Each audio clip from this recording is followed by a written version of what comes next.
we get to Jacksonville and talk about public engagement, and I recall like the list being like 30 things that you wanted to cover. And so what we tried to do in putting the agenda together was just to provide samplings of ways that local ed funds are using engagement strategies to influence school districts, school systems, policy, and practices for better outcomes for kids. So already today we've talked about how community convenings and conversations have, and sort of developing citywide plans have influenced districts and systems.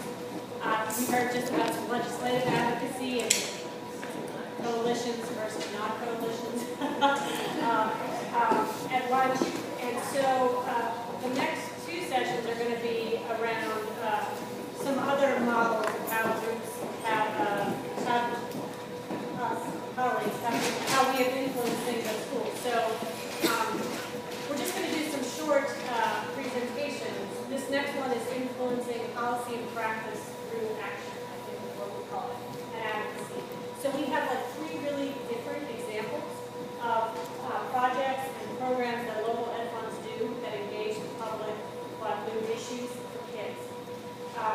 And these ladies have worked hard and prepared, and so they've come together some common themes that go through the work as kind of a takeaway from their different examples. So we're going to, each one of you is going to do a quick presentation. After each quick presentation, we'll take a couple questions, we'll move on to the next one, and then we can have a dialogue for the last 20 minutes or so. Does that sound like a plan? Good plan. Okay. So I think first up is Rosie. No, is it Rosie? So first we're going to do a little shake it out thing because it's about nap time. So Miata here is going to lead us in a little exercise. It's going to get us like revved up for the afternoon. Okay. Now it's 2 o'clock lull and your behind may or may not be stuck to your seat at this point. Stand up. Everybody stand up. This is for all ages and funness. This is called a shakedown. So you start at 4, you go 4, 3, 2, 1, 4, 3, 2, 1, 4, 3, 2, 1, 4, 3, 2, 1, then 3, 2, 1, 3, 2, 1, you with me? Yeah. 2, 1, 2, 1, then you get quicker as you go, and then in the end you just shake it all down. Oh my gosh, is this math? Okay? Alright, everybody ready? Everybody ready? Yeah. Okay, ready?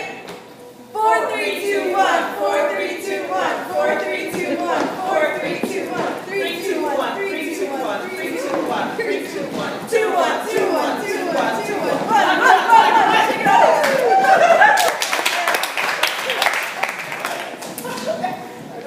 So it's great that you did that because there's a professor from UCLA who for years has been advocating the 10-minute recess. I don't know if it's come across in all of your communities. And she just passed away the other day. And so today, everyone in California is doing a 10-minute recess to celebrate, you know, what she contributed to the school day, the work day, and shake her hand. We're going to play Foursquare later. Convergence. Right on, so we're going to start, I'm just going to introduce myself, and if you all want to introduce yourselves, we're going to do some presentations, as Carrie said. I'm Deirdre Connor, I'm Director of Communications here at the Jacksonville Public Education Fund. And I'm Mayana Mansour, I'm the Program Director at A+ Schools in Pittsburgh. I'm Rosie Grant, I'm Program Director at Paterson Education Fund in Paterson, New Jersey. Okay, everybody's feeling good. So you've heard a lot, and we're so grateful to have you here in Jacksonville, especially to hear about the One by One campaign, which is really the centerpiece of our engagement work here in Jacksonville. But today I'm actually going to be talking to you about a micro campaign that we did last year around school board elections. I know that Pittsburgh is also doing engagement around elections, so I'll be interested to hear what some of you have done to inform and engage voters, you know, in school board elections. But 2012 was an extremely crucial election for Duval County. For some of the reasons that you've already heard today, it was arguably the most important election that we faced in decades, and it was an unprecedented opportunity for voters to be involved in the future direction of the school district, in addition to the engagement around that one by one. So this was the message that we really wanted to push through this campaign, and I'm just going to tell you a little bit more about it. There were 4 of 7 school board seats open, and as you heard Dr. B say, the superintendent here in Jacksonville is hired by the school board, so that's critical. We had about 16 candidates in all of these 4 seats. Some of them were more crowded than others, but the superintendent search was, of course, a huge issue, and there were also some issues around the school budget. That's no surprise, and that's pretty common in most elections.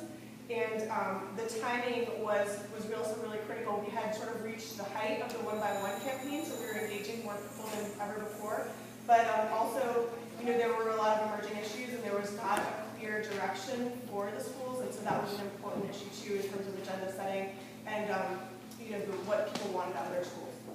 And so the other part of the problem with the timing was that the school board election was scheduled about a week to 10 days before the first day of school.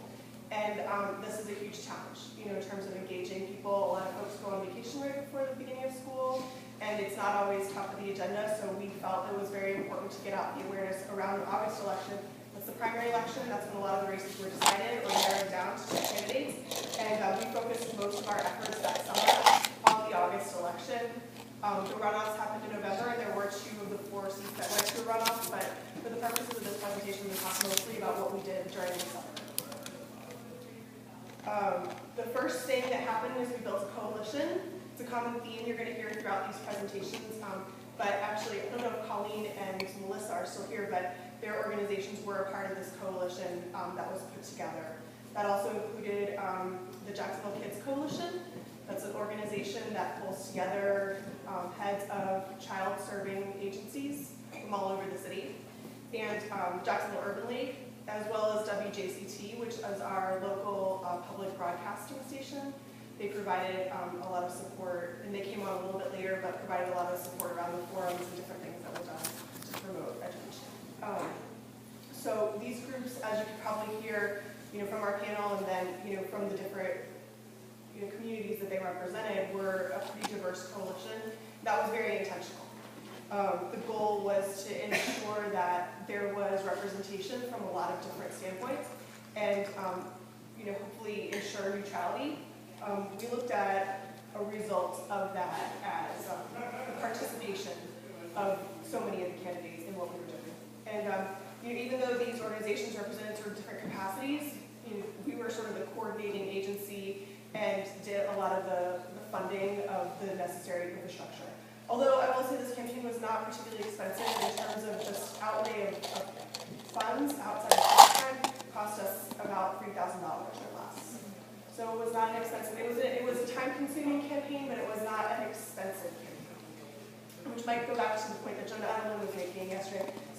This campaign was not to influence the election of certain candidates, it was more voter engagement and informing, but it was not an expensive proposition.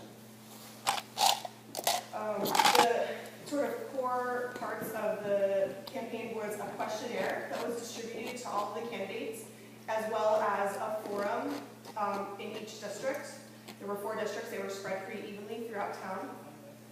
The questionnaires were jointly developed by the partners, so that was a process of negotiation in and of itself to make sure that the questions and the agenda set within the questionnaire really reflected where there was an intersection of values amongst each organization. And I would say that was something that kind of built the credibility of the coalition, was that it did represent a lot of different viewpoints. The questionnaires were returned by all but 1 candidate, and the forums, which we'll get into a little bit, were attended by all of the candidates. We also started a website with School Board 2012. Thank Trey for getting the hold on that website ASAP around 2011 before anybody else was able to stamp it. Don't be taking School Board 2014. We scheduled the forums throughout the summer. Trying to drive attendance at the forums was extremely difficult because it was the dead of summer, and in Jacksonville, summer tends to be when people try to leave here as much as possible. Media outreach was a big feature of the campaign. In addition to print media coverage for the forums, there's also a significant amount of broadcast coverage, including a 1-hour TV special that was on one of the commercial stations, was First Coast News, which is the NBC affiliate here, and they have said that it was specifically inspired inspired by the campaign, School Board 2012 campaign. In addition to doing sort of standard press releases and so on, we did some tweeting. We allowed people to ask questions in the forums via Twitter. Some people took us up on it, you just never know. And so we submitted those questions via question card. The forum had a specific format that was debated on a lot, and I'm sure that those of you who have done these forums, format is important. And so just to tell you a little bit more about the format of these forums, they were moderated by a new staff person of WJCT, and each of the candidates had an opportunity to respond to different things. The questions were submitted via question card, so we didn't have a ton of overlap. And that was the format that worked best for this, but I think that's a judgment call that you all may want to make if you're doing forums, is what is the best format to ensure that it's engaging and also to ensure that it gives a fair shot to everyone. So that's something we went back and forth on a lot. Some of the other things that we did in the forums were to try and make sure that people understood what the critical issues were. So our coalition agreed on a couple of questions that we thought it was important to ask of every candidate before we took in question cards. We had 2 questions that we asked of everyone. And those came to some extent from the questionnaire, but also guided by sort of a joint agreement of what are the important issues of the day. The forums were attended by approximately 250 people. One of the things that we, kind of looking back in lessons learned, we wish we had done more of was more promotion of it, because there were, 250 people is great, but it's not what we had hoped for in terms of attendance. So the folks who were there were very engaged. We got great feedback. We gave a feedback form to everybody who attended. We got great feedback, but a lot of the forums said we wish that more people had been here. So that's an ongoing part of the strategy. And then other things that we did, there's something around here called daily billboards. It's great because you only have to put it up for a couple days. We put up some information on that billboard right before the election to try to remind people, kids can't vote, but you can. And that was our tagline for the campaign. To try to remind folks that school is important, and so our school board elections, we need you to be a part of it. Our website had about 16,000, 17,000 page views throughout the summer. And so those were folks coming on to look at different questionnaires. We allowed candidates to submit videos if they had videos of themselves talking, and other information about them. So kind of just a couple of things that we learned from this. Number one is that the coalition really provided us with the cover that we needed to make it as neutral as possible and to recruit as many school board candidates to participate as possible, because that was really, that perception and reality was extremely important. And the other lesson was that when you're engaging people over the summer, there are different strategies that are needed. And so we had the forums, we had them in the evening after work times, but there may have been other opportunities to engage folks. And so we kind of are looking to 2014 different ways that we can engage folks in the summertime when the focus is not always on public education. I'll take any questions. What were some of the results that you guys find that voter turnout had increased between the previous election and this election, or turnout at events, and what were some of the metrics that you all used to gauge the success of the campaign? So some of the metrics that we were using was attendance at the forums. We had not previously had a website in order because this was a new coalition. So voter turnout did not increase from the previous year. The previous year was 2010, and there were 3 seats that were up. So it's hard to gauge from one year to the next, but I will say we did not see, voter turnout was about 22% the previous year, and I think it was like 21% this past year. It was a little bit, yeah. So it was like maybe a percentage point or two. It's hard, it's one of the things that we look at, and a lot of nonprofits look at, is like when you're doing social change type initiatives like that, how do you tell what's causation and what's correlation, or what's related to exterior factors? And so, would we like to take credit for that couple of percentage point increase? Sure, we would. But every little bit is helping, and I think that one of the things that we're trying to do as an organization is figure out how do we better measure the impact that we're having on the broader community. I think one of the things I just want to quickly make, the survey we sent to Molly, so it's on the sort of the blank of the survey if you want to see what questions were asked. the purpose behind that is really to drive. We have, as I imagine most of you, got a lot of folks who are filing to run for school board who didn't know anything.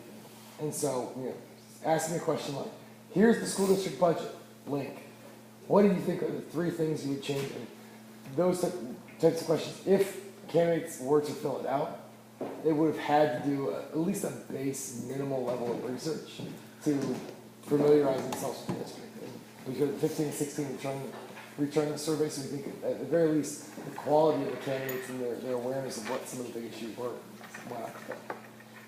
Were there some elected who did not fill it out or who did not? One of the 16 did not fill it out. I don't remember who it was. John. Okay, so yeah, one no. Did it get elected? No.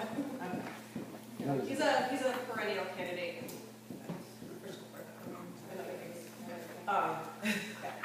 Did you notice, I mean, we do see a little bit, and one of the things you notice is that once you're in the role of sort of being involved in voter education, candidates that then get elected have a different view. I mean, a good one, right? They see you as a, not necessarily a gatekeeper, so to speak, but they see you as somebody that, or an organization that is directing public opinion about school board. So I'm wondering if you noticed that in any way, and had any way to judge the extent to which you had influenced candidates. You mean to the extent to which we influence candidates solely based on doing this exercise? I think to some extent, like Trey was talking about, just by answering these extremely specific questions, that was probably a fairly new exercise for a lot of folks.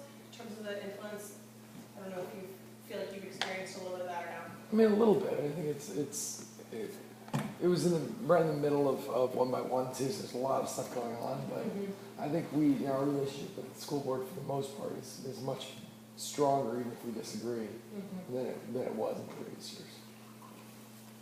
I think also, even starting before this coalition, we were talking about school board elections with constituents, with the media, saying this is a really important election.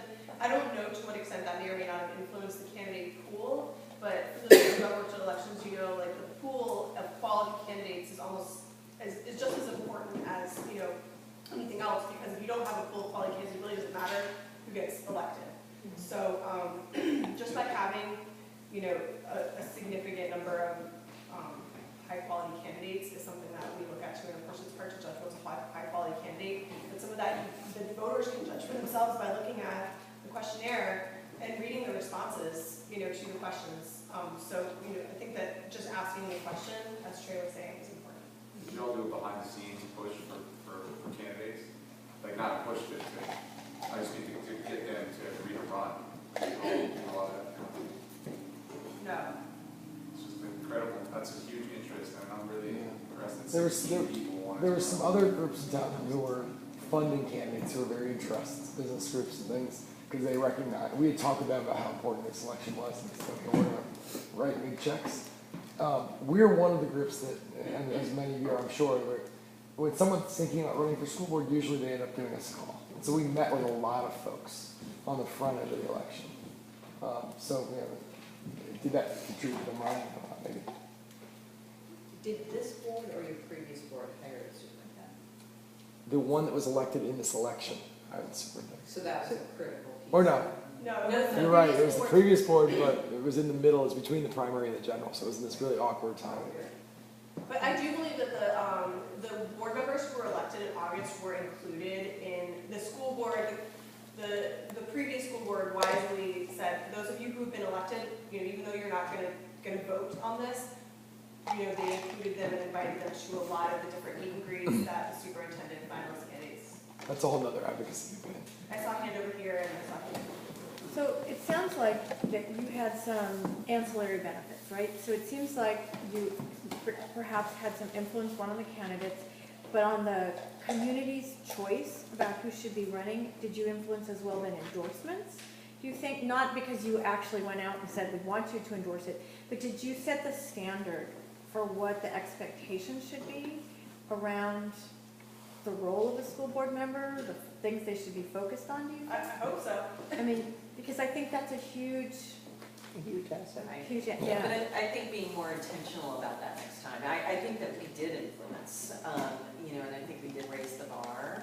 And I think people paid attention, the business community paid more attention, but I think that is something that we could be much more intentional about. And I'll tell you, nobody else was, so if it wasn't us, you know, what the newspaper. And are there other candidates that were, like other elections, so other civic positions, and are they also then now talking about schools because of this, or have you just really focused on school board? Significant position, you mean like elected? Like mayor, you know, whatever, your council members, I don't know what your.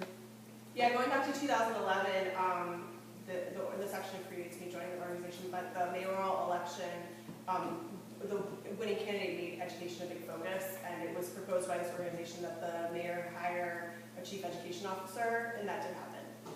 So that brought a lot of needed community-focused education as well, and then this organization also joined with a few others to have a debate, a mayoral forum around education. I saw a hand over here. No? Okay. How would you characterize this new board as compared to the old board? Were there changes that you noticed that you might actually view as having been possibly a result of this process? As a group, Yeah. you know, this new board it's almost simultaneous with the leadership change at superintendent. So there have been significant leadership transition in terms of the culture, and then also in terms of the staff and school board members. So, I mean, I would say that it's a totally different climate at the school board building. There's probably a lot of different factors working together. You know, these meetings are focused on governance, and they're very diverse in terms of their viewpoints. So they're not, I wouldn't say that you could call those the four that were recently elected a coalition of any sort, or they bring very different viewpoints to the table, but they're definitely you know, new voices, along with a new superintendent and virtually all new cabinet. And much more governance focused. Yeah. Well, and a lot of them participated in the one-by-one conversations. And we had also done a policy brief on superintendent succession. And so, you know, the buzzword was transformation, you know, that we really put out there, and it really started to get picked up, you know, by these folks in their own campaigns. And you saw it really when they were debating each other. And, you know, in some cases there was sort of the candidate for more the status quo versus the transformation candidate. And, you know, they really did a good job, you know, beginning to sort of tease out what that difference was. I mean, I can add, we've done similar work, and we have an ongoing program that uses citizen evaluators to look at school board and sort of raise that bar relative to school board actions for governance. But, so we thought that when it came time to do voter education, we would give people that information for them to discern who's likely to sort of display those behaviors of good governance. And so we went door to door with our voter guide and did a lot of the same work, which is a whole lot on the ground as well. And what we thought was going to be a conversation about, oh, you know, what about my kids? The conversation became, oh, I have a school board member that I can vote for? And it became a whole different conversation than we anticipated. But I mean, things that we measure, I mean, our mailing list boosted by, you know, a few thousand people through that work. Newspapers are now endorsing school board candidates, they weren't before. So things like that are indicators to us to say more people are talking about school board now, that we think are really important indicators that, I mean, I feel pretty confident that we contributed to those in the way that we've, yeah, nobody else did, so elimination means us. So those are some things that we've been able to do. I think that goes back to the point that was talked about last night, which is like, no one else is doing this. It wasn't like we were competing against another organization that was trying to raise awareness about school board elections. You know, this was a new, you know, existence of something like this. And in Paterson, we do an educated voters guide to the election, and several years ago, Acorn, when they were still active, took our guide and used it as their door-to-door campaign, and we did see a boost in the number of people that voted in the school board election. And so partnering with other organizations can also help in this regard. And we also use that as a way to build partnerships as well. So we, you know, initially hosted one big forum for all the candidates, and as our strategy evolved, we started offering sponsorships to community organizations to do their own in their own district. So it won a lot of goodwill in some ways in building partnerships, but also being able to get much deeper in neighborhoods where we couldn't go because we were a really small staff. That really, I think, caught fire as well. And even exercise, yeah, definitely this exercise, I think, boosted our partnership with the different organizations that we were working on in new ways, and that was extremely valuable.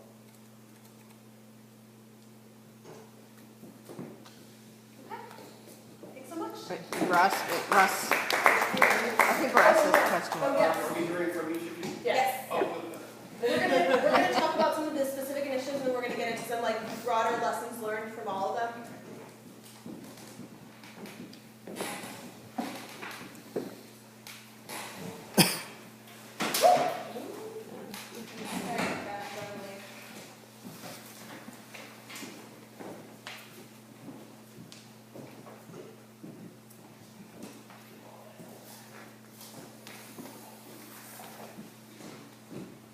Hello again. So this session is really to help share information that we have, but also help you with how we have managed in different ways to move from advocacy and policy into action. And part of the reason for the Energizer was one, so we could be energized, but also so you could feel the benefits of action. Right? I mean, it was something small, but your blood got flowing, I saw more smiles. So don't underestimate the value of that in your work. Because that's really important, and that's been a big piece of what's kept has sustained our group and our work. So I'm here to talk more about Schoolworks. I'm the program director at 8 Plus Schools, and I've been there for 5 years. And so shortly after I started, we became a shop of 3. So the program that I'm going to talk to you about actually was one that we developed and launched while we were only 3 people. So it's 100% doable. And since then, we've grown to now 8 people, which is fantastic, and we've learned a lot. Schoolworks was really one of those catalytic programs for us that really launched a lot more really awesome things. So I'm glad to be able to share it, and I'm glad to be able to people who get what I do, because that's not, that's not often. So I appreciate that as well. It's lovely out there. It is a lonely world. It is a lonely world. So I'm going to tell you a little more about 8 Plus Schools. I know many of you know, but I'll talk a little more anyway. And talking about sort of what our equity strategies are, and then I'm going to go into Schoolworks. But I'm going to focus less on what we learned from Schoolworks in terms of content from our schools. And I'm going to focus more on sort of how we did the process. Because there's lots of layers, and I feel like a lot of what we found to some degree from your own neck of the woods. And I think how we did it is really interesting, because we put a lot of thought and energy into it. So I think that might be most helpful. All right, so we are, just like a lot of you, an independent advocate in Pittsburgh for equity and excellence. And so what we see in Pittsburgh in terms of our data mirrors a lot of what is happening nationally. Where for us, you heard Carrie talk about what we spend per pupil.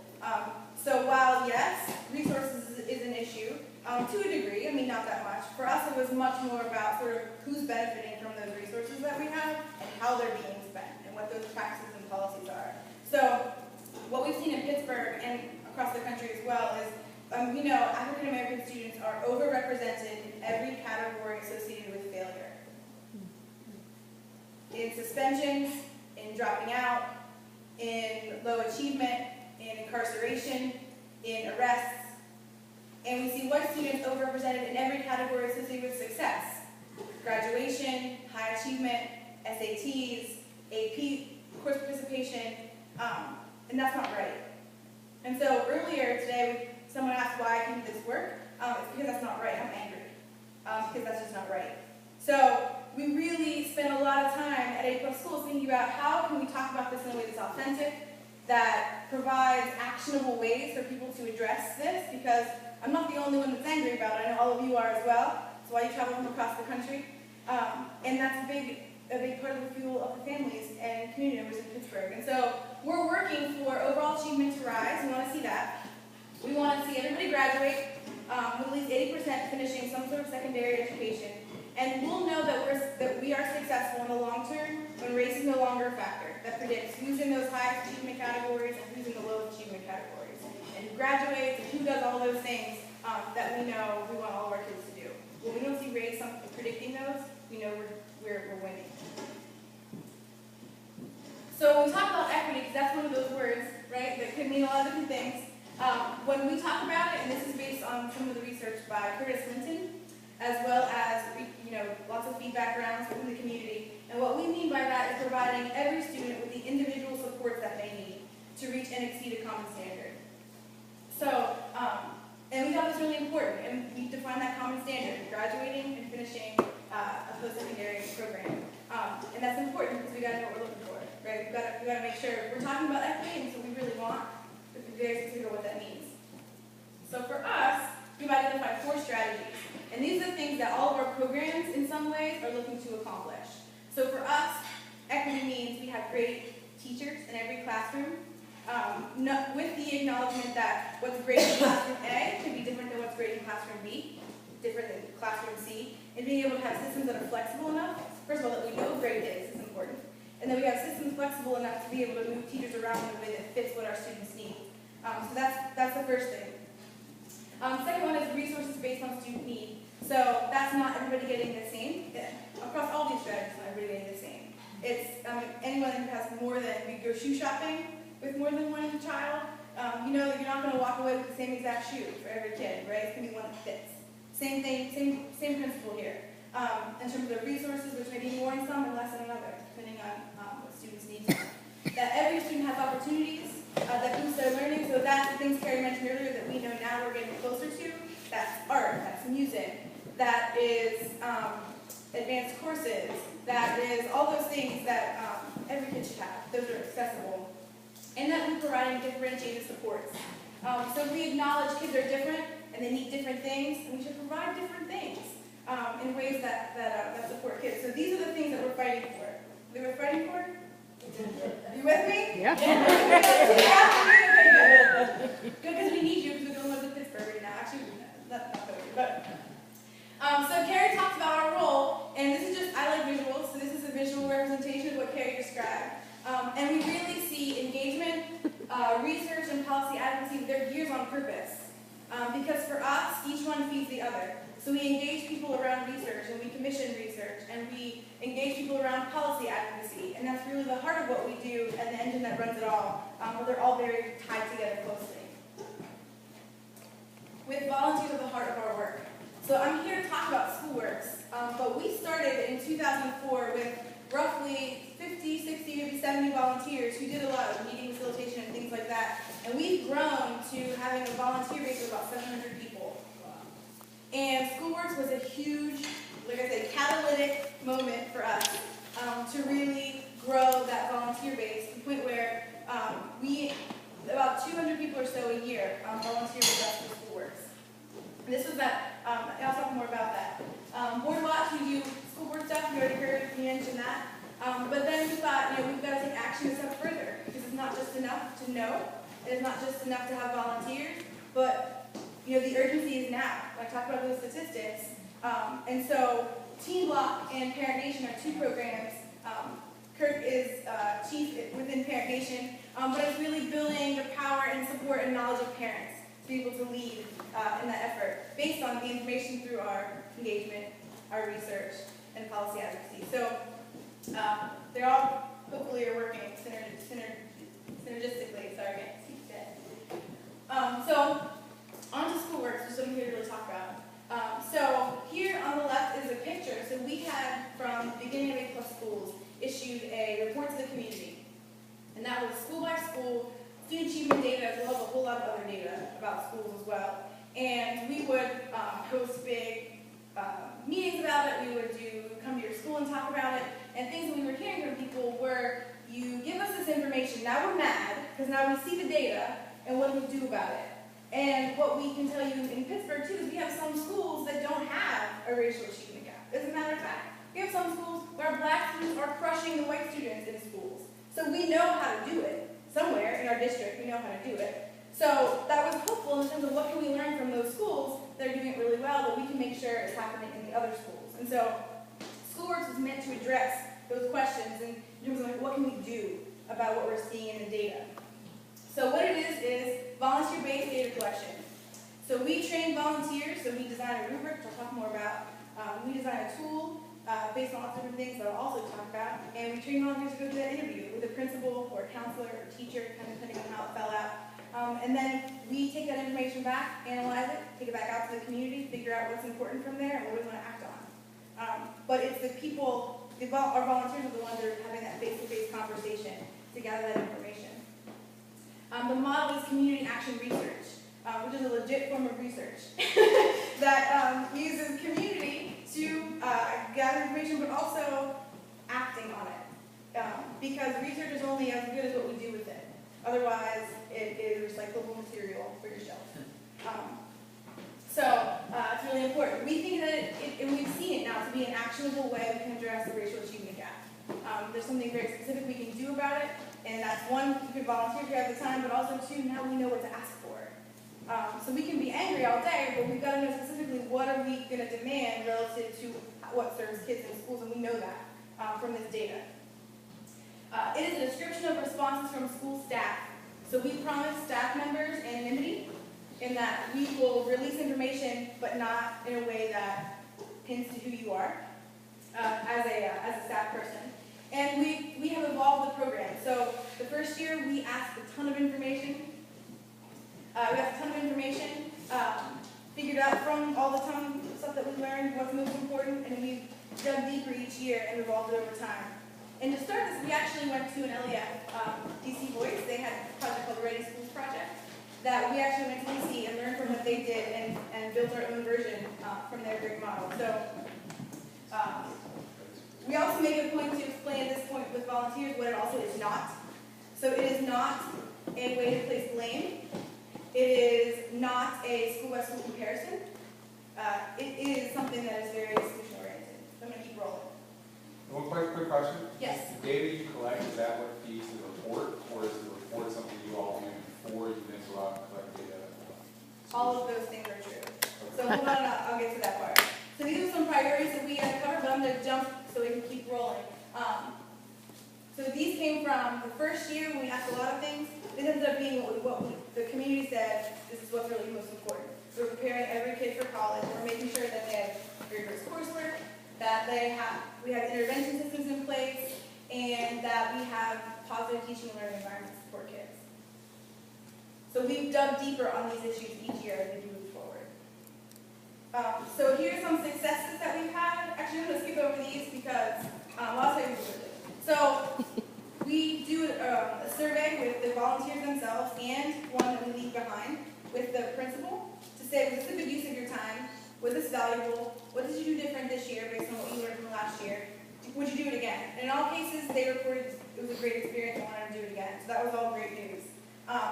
Things that principals did differently, some restructured professional development based on what they heard in terms of feedback. Some volunteers actually returned to the school to volunteer later and became a part of the school and how they work. Schools themselves said it was really great to have a conversation with someone that I know cares about my job and cares about what I do. And that was fantastic, because they didn't even yell at me. I mean, that low bar, but still good news, right? And community members said, you know what, now I know what's actually happening in schools. Schools had a lot more than I thought. Or schools got less than I thought. Or this school is nothing like the school in my community, and that's a shame. Or they have that, that's ridiculous. Why don't I? It created a whole dialogue among volunteers, but also schools as well. Things that we saw over time, more schools identifying kids at risk of dropping out, and Carrie mentioned some of these. More access to advanced courses, those all came out of schoolwork because we talked about what we saw and the district responded through recommendations, and we've been able to use schoolwork to sort of track that over time to see if we're getting better or worse. So I'm going to go through some components. Our volunteers, most important, so no A+ school staff member collects data in this project. It's 100% volunteers. And these are 3 of them. So I want to give you a taste of who our volunteers are. The top is Barbara Coffey. She is the outreach manager for the Housing Authority in the city of Pittsburgh. So she doesn't have any kids in the school system, but she's got access to a lot of other folks. And she just generally cares about schools. And she's been one of our diehard volunteers. Pam Harvin is a parent. She's been with us for a while. Brad Anke is the bottom gentleman. He's an informal educator. So when Carrie talked earlier about there being a small amount of people who put their kids in public schools in Pittsburgh, we knew there was a role for other people that weren't parents that we could start to begin that conversation. So this was one of those ways we did it. We asked volunteers to attend a training and conduct an interview. We try to make it as simple as possible. Training is an hour, interview is an hour. We as a staff go there with all the materials, collect them at the end, we all high five, and it's great. So it's a really easy volunteer gig, and people love it. It's actually a lot of fun. We ask people to sign up for training, sign up for their interview on the day of their training. So we try to let any wiggle room happen, and leave all of the scheduling to us, not to the volunteers. So that makes it much easier for them as well. All they do is show up, and we can bring them the pen that they need. They don't need that. We spend a lot of time in our training with volunteers talking about thinking and acting like a researcher, which a lot of you are researchers, you know what that means. But that's intentionally something we do with our volunteers. We assign roles: speaker, timekeeper, recorder. And again, that's to be very specific on who's doing what, also to make sure that our interviews run the same way. And we talk a lot about what it means to represent A+ schools and things like that. So those are the things we ask our volunteers to do. Our interview protocol is a process. It is very specific. It is scripted.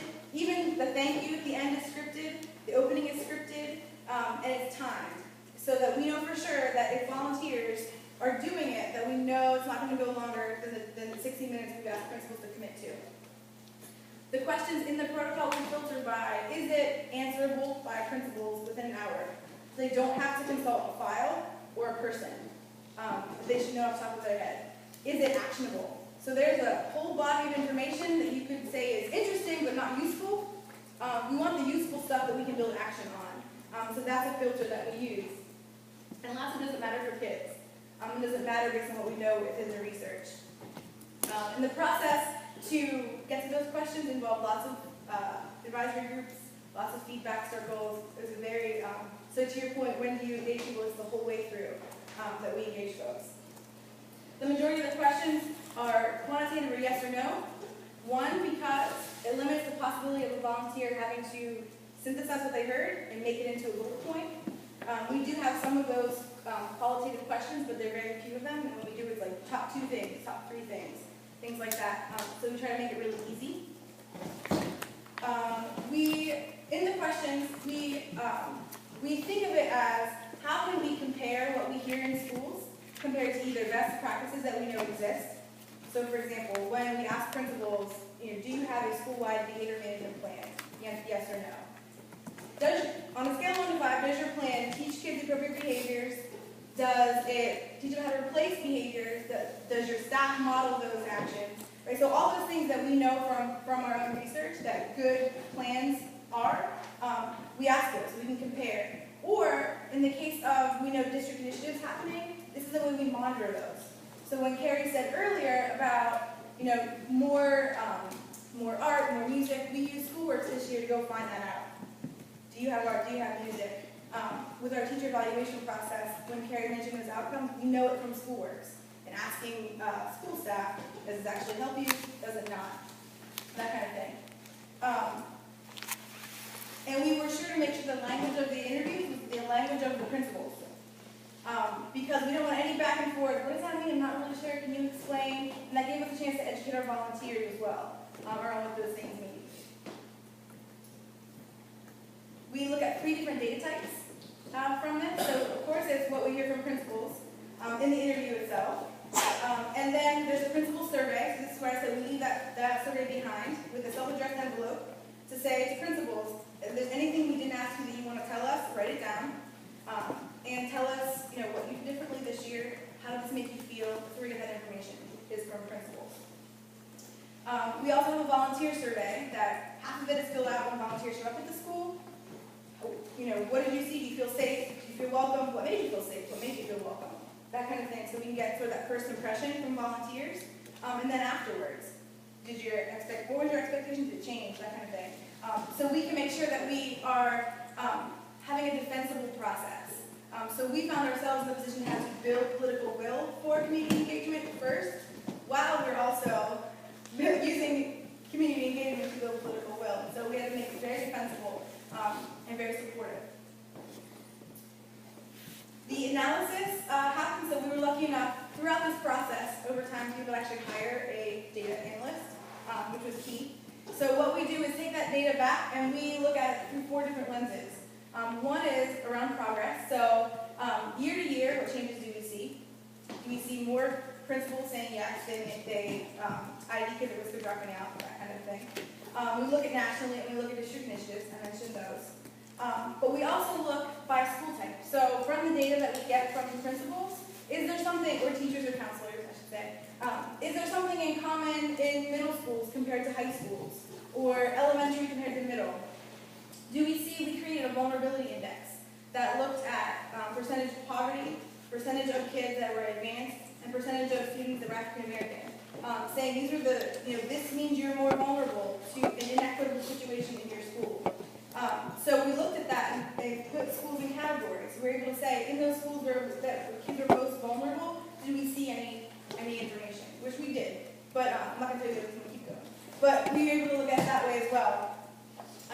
We did interviews with charter schools, and so we didn't lump them all into the comparison, but we did look at here's our Pittsburgh public schools and what was different about charters and brought out some points there. We looked at schools with high graduation rates, what did we see? Schools with a big range of achievement gap, what did we see?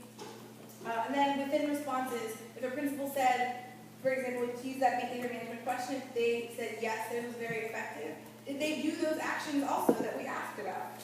Because effective is their definition, but we want to make sure we define what it meant to have an effective behavior management system right in your school. So this is a pretty big process. And with your reporting, so we do all that, and then we take it back to our stakeholders. This is our students, this is Team Block, take it back to them. Take it back to Parent Nation, our parents. We take it back to partners, advisory groups, the union actually, the district, to say, what of all this resonates with you? That's one question. What of this do you feel like we need to know more about? This is your chance to give us more data, if you have it. And what would you be most worried about? This is kind of the iterative process where before it's public, you get a chance to weigh in. And then we take it out to the community. And this is where we do processes similar to the one that you saw when we're in today. But we also use handheld polling devices.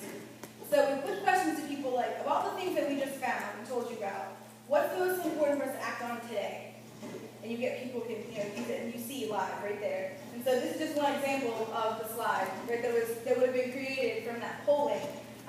So we walk away with people having discussed issues, but also having prioritized what's the one or two thing they want to do, and then we give them a sign-up sheet. Okay, sign up so you can help us address these 2 or 3 things. So it's very clear what the next step is and people can participate. Are those real findings then? Yeah. I'm just surprised at how close they are. The top 4 are within 1 of each other. Yeah, yeah.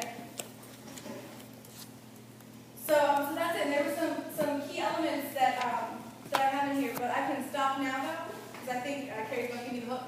And so yeah, so if there's any questions, I could answer them. And I was talking pretty quickly. Hey, that's great. Good job. Really great. Good presenting. You sense that the principals are being honest?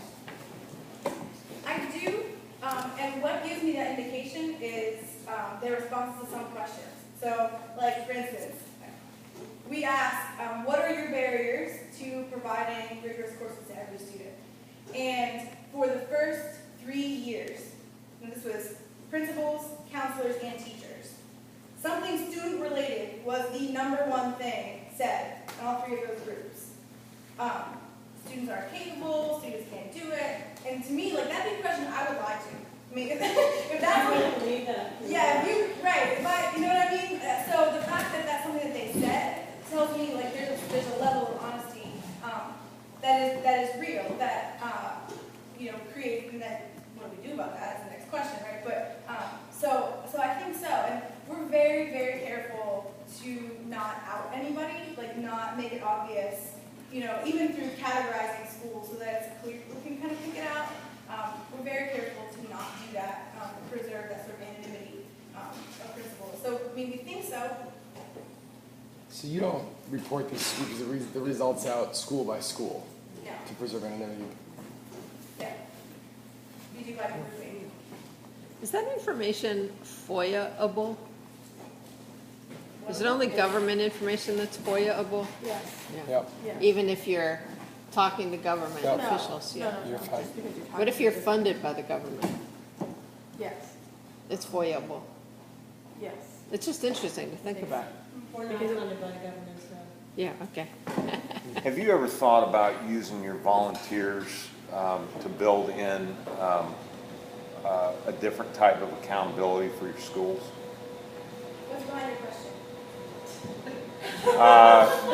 Well, so one of the things we're thinking about in Houston, we just hired a family advocacy advisor, and he wants to start a volunteer program in our middle schools, but he doesn't want just these unbelievably experienced business leaders and such just to come in and tutor.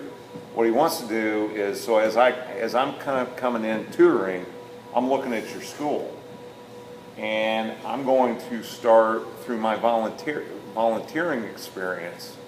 I mean, if you're coachable as a school leader, I'm going to start sharing some things that I'm seeing inside of your school that probably need to be attended to.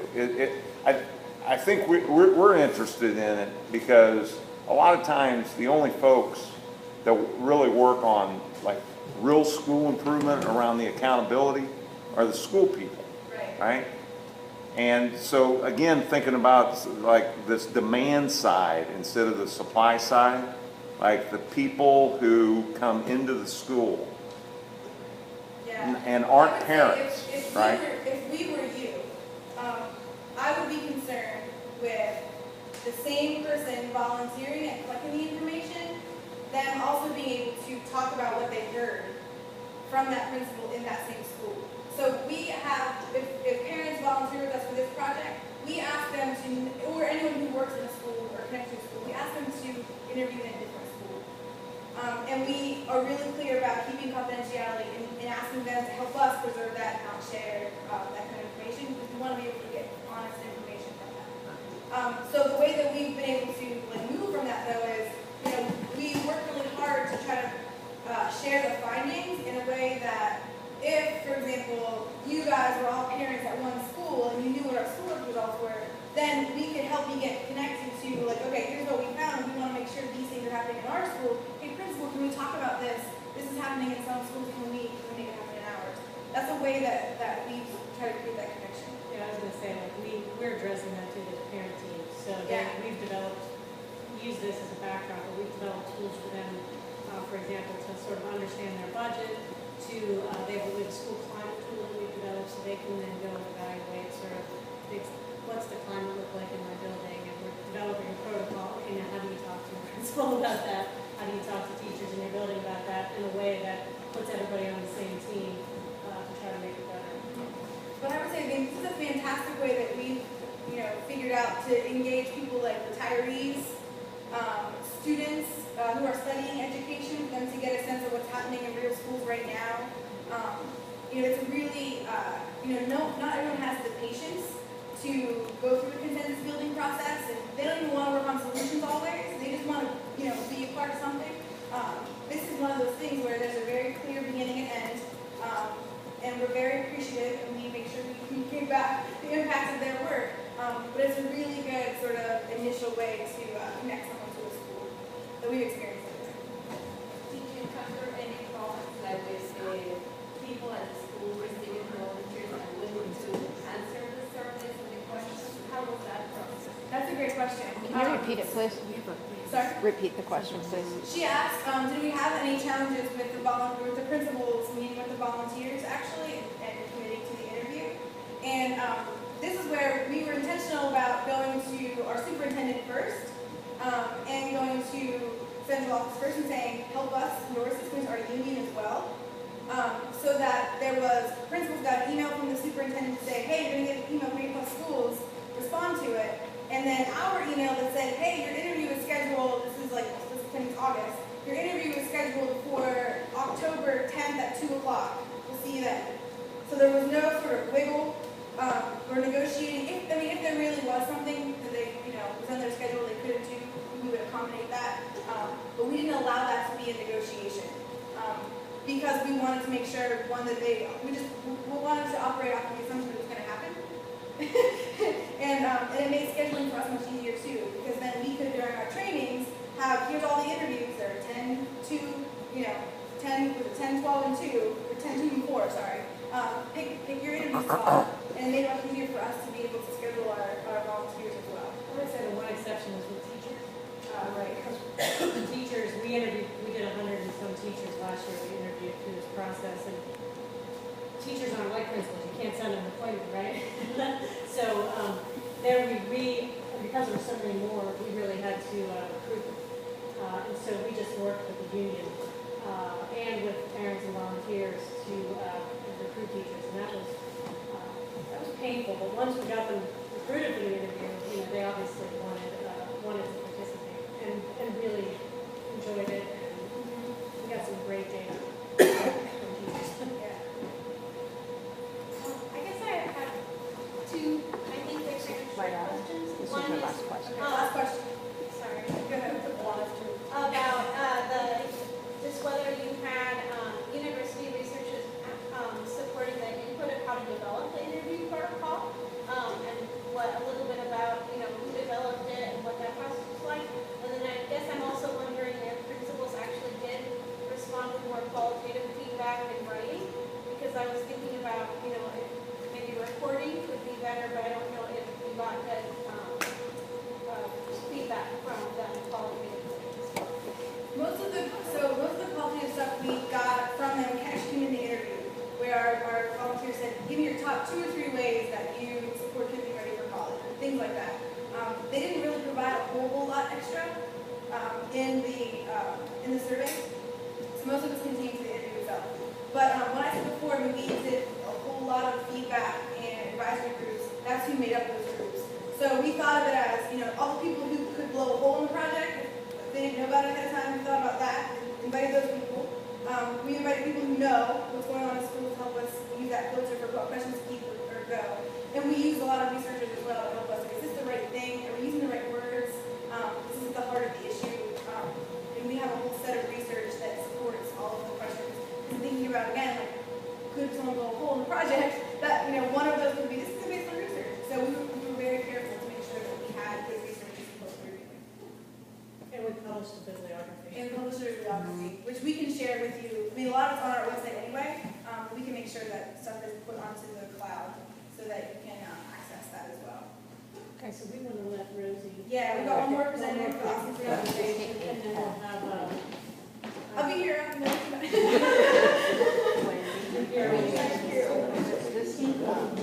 Good afternoon. Good afternoon. Perfect. That's perfect. Thanks a lot. Yes, you would. So I'm here from Paterson, New Jersey, and I want to talk to you about how we've joined advocacy with organizing over the last few years. We've been advocates for forever. We've been a local education fund for 30 years. And at one point, I made a strong argument that what we were doing was actually organizing, but then it turns out I didn't know what organizing was. So now we are in fact doing both, and I differentiate them by saying, and you'll see this in our key themes at the end, advocacy is kind of gentle pressure applied relentlessly. Bring the data, use the data, have conversation about the data, bring the data, let's do the data. And organizing is go hard. Do it now. So a lot of our advocacy is around the Abbott ruling in New Jersey. Abbott is our school efficacy, school finance lawsuit that the Education Law Center brought, and we've had several Abbott decisions. I think we're up to about 30 right now. But back in May 2000, under Abbott 7, the state ordered that the court ordered that the state should fund all the costs for school facilities in the 30 poorest districts in New Jersey, including Paterson. All the districts got together, submitted their facilities plans, and said, here's what we really need. The needs are critical. In Paterson, we were asking for 12 new schools. really needed them. We had population swell. We got 3. So, and they were slow to come. And the 3 that we did get were as a result of the advocacy and organizing work that we did. So you can see from the timeline here that in December 2005, the DOE had to submit some estimates of how they were going to spend the money. Billions of dollars have been bonded, have been used mostly in administration for the Abbott districts because a policy board entity was set in place, the School Development Authority, to manage the facilities buildings for the poorest schools, whereas the wealthier districts and the suburban schools got a matching portion and they could bond on their own. And so the city suffered because the suburbs were able to take advantage of the facilities rulings a lot more quickly than we were. So we created an action network. We called a coalition together. We called the housing people, Habitat for Humanity, the food network, the folks in the shelter, anybody who touched children's lives in any way would be invited to this coalition, and we started this action network. We put it up on our website. We started using Facebook, Twitter. We subscribed to an email service where people could write letters to their legislators, and we fed all that into the community. As a result of that, we did get some schools built, and of course we incorporated our other work. We've been working on community schools since Penn started that initiative back in 2000. And so as we advocated for new schools, we advocated that they be built as community schools. Does everybody know what a community school is? Okay. So we actually got through the advocacy and action the new Roberta Clemente School to be built so that over on the right in that wing, the gym, the cafeteria, the library are all housed in a way that it could be used by the community during or after school without disrupting what's going on in the classrooms and without disrupting the rest of the learning. This resulted in the district passing a policy, the school board passed a policy that said every Patterson public school will be a community school. So whatever new buildings are being built in Patterson, we're going to advocate for them to be built in this manner as community schools. And where there are existing buildings, as they empty out into the new schools, will have space for the community schools activities. So we can have a doctor's office or a health center or community gym or ESL classes for parents, etc.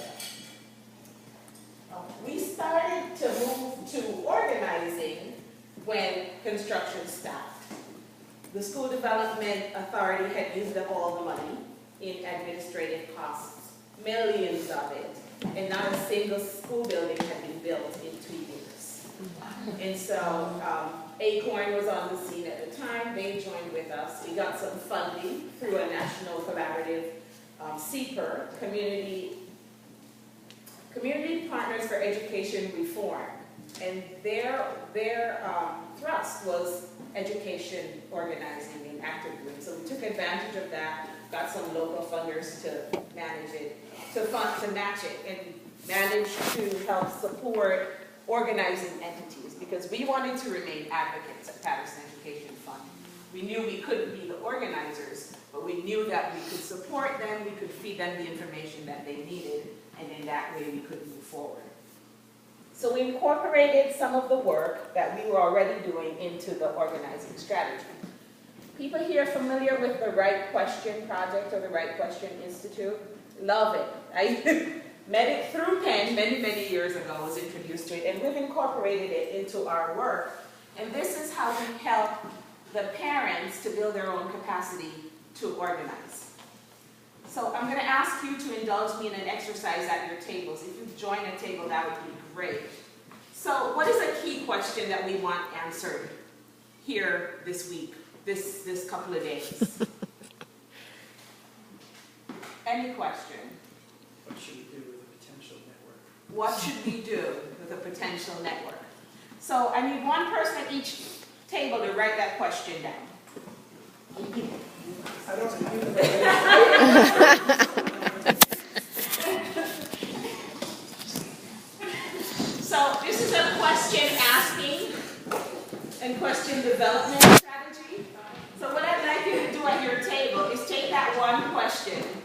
what should we do as a potential network?